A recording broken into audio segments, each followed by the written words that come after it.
Secure असं life बघते 10 वर्षानंतर, की जिथे अजून नवीन गोष्टींसाठी मी हातपाय मारते असंच पकड, की ते मारलेले आहेत आत्ता, त्याचा अनुभव मी तेव्हा घेते, की फक्त ॲक्टिंग न करता मला अजूनही स्वतःचं मन चांगल्या ठिकाणी गुंतवून स्वतःला बिझी ठेवायचं आहे.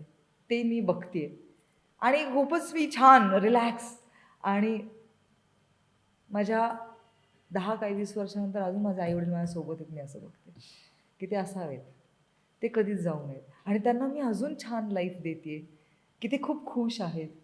त्यांना एक कम्फर्ट झोनचं लाईफ मी देते आहे, असं मला दिसतं. व्हेरी आणि नाईस. 10 वर्षानंतर मुलाचं म्हणशील तर तो त्याचं लाईफ चूज करणार आहे. हे माझ्यापुरती मर्यादित म्हणजे मला खूप काही मला माहीत नाही माझं लाईफ किती आहे. पण जे 20 वर्षानंतर मी जिवंत असेन तर मी असं बघते.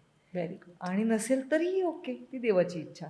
पण मला असं वाटतं की हे छान सगळं असेल पुढे आणि त्यावेळेला तर मी अजून शार्प, अजून जास्त कॉन्फिडंट, अजून स्ट्रॉंग. म्हणजे त्यावेळेला तर माझं असेल की चलो अब हो गया, अब मैं सेट हूँ.